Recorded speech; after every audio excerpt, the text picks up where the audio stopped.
कांग्रेस जिंदाबाद, यूथ कांग्रेस जिंदाबाद, एमसी बुद्धिराजा जिंदाबाद। जो हरियाणा का और पूरे देश का नौजवान है, कहीं ना कहीं सोशल मीडिया पर जो है आज लोग टीवी और अखबार से ज्यादा मुझे लगता है कि कहीं ना कहीं सोशल मीडिया पर जो है ज्यादा समय व्यतीत करते हैं। और किसी भी राजनीतिक दल के लिए एक सोशल मीडिया जो है बड़ा महत्वपूर्ण हथियार है। और हमारी अभी हाल ही में जिले की कोऑर्डिनेटर की जो है नियुक्ति हुई थी। आज वो सभी साथी पूरे प्रदेश से यहाँ घरौंडा में एकत्रित हुए हैं। तो सबका एक ट्रेनिंग कैंप था, क्योंकि सोशल मीडिया पे विभिन्न प्लेटफॉर्म्स हैं, फेसबुक है, ट्विटर है, इंस्टाग्राम है। तो इन सब का प्रशिक्षण शिविर भी आज इस ट्रेनिंग कैंप में जो है इनको ट्रेनिंग दी गई है। और उसके अलावा किस प्रकार से हरियाणा यूथ कांग्रेस की लोकसभा चुनाव में क्या रणनीति रहेगी, किन चीजों को लेकर जो है हम लोग आगे चुनाव में उतरेंगे, उन सब के ऊपर एक विस्तार से जो है वो बातचीत करने का मौका आज पूरी सोशल मीडिया टीम के साथ जो है मिला। और हमारी जो स्टेट की टीम है, जो हमारे कोऑर्डिनेटर्स हैं, जो हमारे इंचार्ज हैं, उन्होंने बड़ी बखूबी हमारी पूरी टीम को यहाँ प्रशिक्षण दिया है। उनको विभिन्न प्लेटफॉर्म्स के बारे में बड़ी गहराई से जो है जानकारी दी है। और आगे के क्या टारगेट्स रहेंगे Haryana youth Congress social media team के, उनको लेकर भी हमारे साथियों से चर्चा हुई है और बड़ी सार्थक चर्चा हुई है।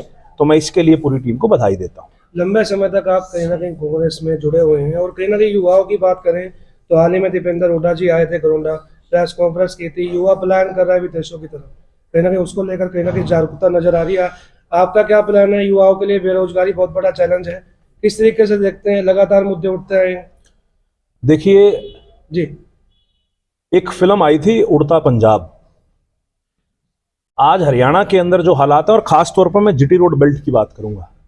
जीटी रोड बेल्ट पे पानीपत, करनाल, कुरुक्षेत्र, अंबाला, कैथल, ये जो जिले हैं, अगर आपने हरियाणा से माइग्रेशन की बात करी तो मुझे लगता है कि सबसे ज्यादा इमिग्रेशन सेंटर्स अगर हरियाणा में कहीं खुले हैं तो वो इन जिलों के अंदर खुले हैं।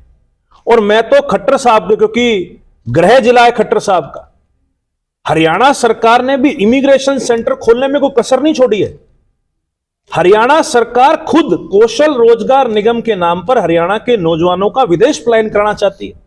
अभी आपने देखा इजराइल के अंदर, शायद देश के अंदर 10,000 कंस्ट्रक्शन वर्कर की भर्तियां हरियाणा सरकार ने निकाली। मैं तो सवाल मुख्यमंत्री जी से पूछना चाहूंगा, या तो खट्टर साहब हाथ खड़े करके कह दें कि हरियाणा के अंदर हरियाणा सरकार के पास कोई रोजगार नहीं बचे, जो सरकार को मजबूरन विदेशों के अंदर नौजवानों को और कंस्ट्रक्शन वर्कर बनाने के लिए भेजना पड़ रहा है। क्या इतने बुरे हालात हरियाणा के अंदर पैदा हो चुके हैं? यह सवाल मैं खट्टर साहब से, दुष्यंत चौटाला से पूछना चाहूंगा। आज पूरे देश में सर्वाधिक बेरोजगारी अगर किसी प्रदेश में है तो वो हरियाणा के अंदर है। और इस बात के ऊपर मोहर खट्टर साहब ने खुद लगाई है। जब खट्टर साहब हरियाणा के नौजवानों को हरियाणा में रोजगार देने के लिए विफल हैं, तो इसका मतलब यह है कि हरियाणा में इस सरकार से कोई उम्मीद नहीं बची है।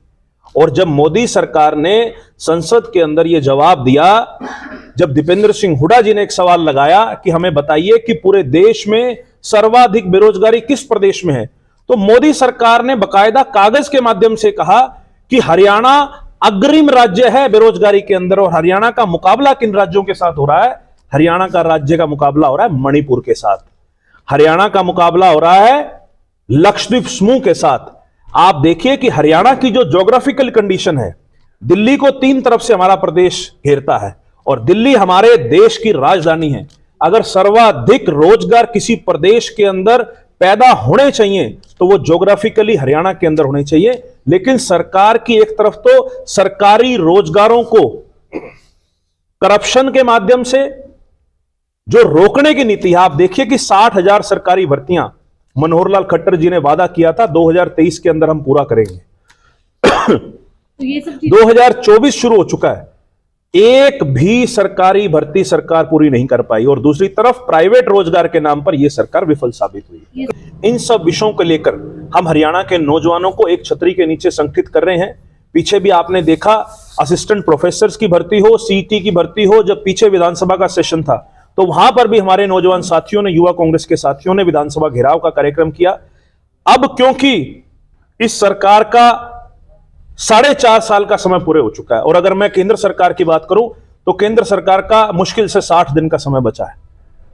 हम एग्रेसिवली लोगों के बीच में जाएंगे, हरियाणा के नौजवानों के बीच में जाएंगे और सरकार की विफलताओं के ऊपर हरियाणा के नौजवानों को लामबंद करके इस प्रदेश सरकार के सामने और केंद्र सरकार के सामने एक मजबूत आवाज खड़ी करेंगे। सरकार को चाहिए कि सरकार को पक्की भर्तियां करनी चाहिए। आप देखिए, सीईटी की ग्रुप सी की 32,000, सीईटी ग्रुप डी की 13,500, टीजीटी की 7471, असिस्टेंट प्रोफेसर्स की भर्तियां, हरियाणा पुलिस की भर्तियां, आईटीआई इंस्ट्रक्टर्स की भर्तियां, ये सारी भर्तियां आज के समय या तो कोर्ट के अंदर पेंडिंग है या फिर इनको लेकर सरकार परीक्षा ही नहीं करा रही।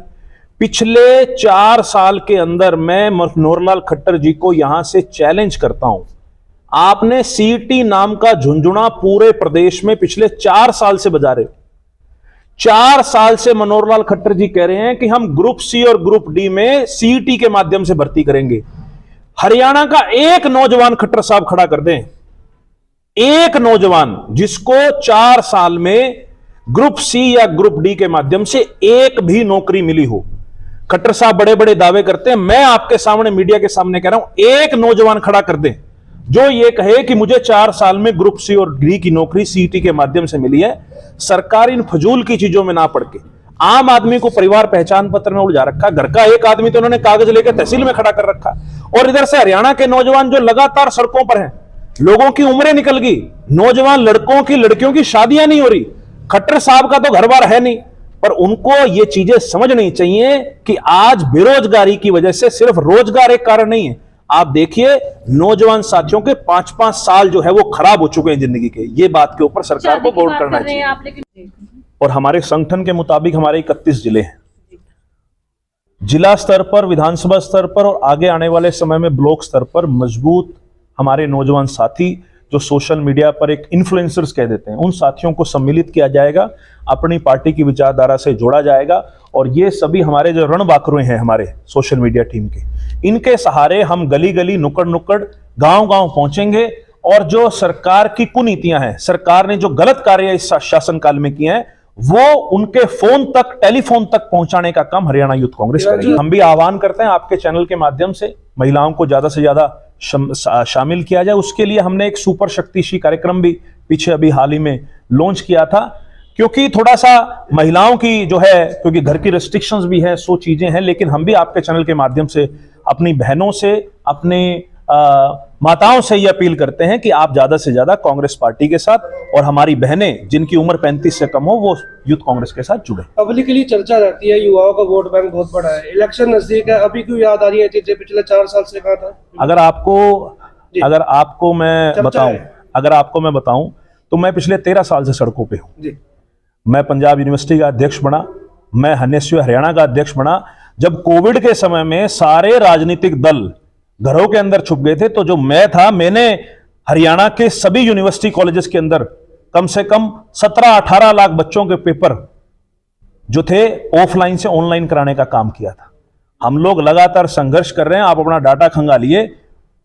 मैं और किसी की तो बात नहीं कहता, लेकिन मैं आपको ये बात बड़ी मजबूती से कह सकता हूं कि हरियाणा के नौजवानों की और हरियाणा के विद्यार्थियों की जिस भी स्तर पर आवाज उठाने की जो है मेरे को जिम्मेवारी मिली, उसको बड़ी बखूबी हमने कल निभाया। डिप्टी सीएम हरियाणा घरोंडा पहुंचे हुए थे, उन्होंने बड़ा आरोप लगाया है कि जो दीपेंद्र हुड्डा है, भूपेंद्र हुड्डा है, आई मी माई सेल्फ की पार्टी, अपनी अपनी बात करते हैं, औरों की बात नहीं करते। दुष्यंत चौटाला जी, जिनके माताजी विधायक हैं, जिनके पिता अजय सिंह चौटाला जी जो सर्वे सर्वा उनकी पार्टी के हैं, ये आई मी माई सेल्फ उनको आईने में देख के बोलना चाहिए। इस समय उनका कोई राजनीतिक बचा नहीं है जमीन। मैं तो ये चैलेंज करता हूं, दीपेंद्र सिंह हुड्डा जी ने बहुत सही कहा, 90 विधानसभा में एक विधानसभा सीट पर अगर जेजेपी अपनी जमानत बचा ले तो गनीमत है। तो कहीं ना कहीं मानते हैं कि आने वाले टाइम में कांग्रेस का जो मुकाबला होगा, 2 ही पार्टी रह जाएंगी, बीजेपी और कांग्रेस। मैं बार बार हर जिले में मीडिया के माध्यम से बात कहता हूं कि इन चुनावों का, 2024 के विधानसभा चुनाव का कोई राजनीतिक दल इंतजार नहीं कर रहा। ना ही कांग्रेस इन चुनाव का इंतजार कर रही है और ना भाजपा इन चुनाव का इंतजार कर रहा है। अब तो लोग इंतजार कर रहे हैं। जैसा हाल इन्होंने हरियाणा की जनता का करा है, अब लोगों को इंतजार है कि 2024 के चुनाव कब आएंगे और इस सरकार को हम हरियाणा से खदेड़ने का काम करेंगे। ओबीसी वर्ग के लिए क्या कुछ योजना है? कहीं ना कहीं चाहे वो सीट की बात करें, चाहे वो नौकरी की बात करें, कांग्रेस पार्टी का युवा जो है, जो ओबीसी वर्ग है कैटेगरी है, क्या सोचता है? देखिए, लगातार हमारा केंद्रीय नेतृत्व भी जो है जातिगत जनगणना की बात कर रहे हैं।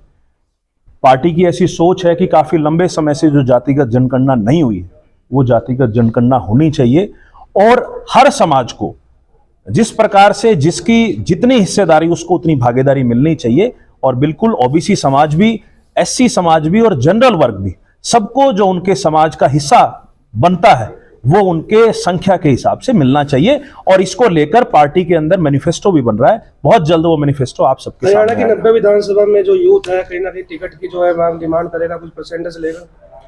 देखिए, परसेंटेज की तो मैं आपके सामने, क्योंकि हमारे पार्टी का अंदरूनी मामला है, लेकिन एक बात का मैं जरूर विश्वास दिलाना चाहूंगा कि इस बार की हरियाणा विधानसभा के अंदर आपको नए यूथ कांग्रेस के हमारे पदाधिकारी साथी जरूर देखने को मिलेंगे।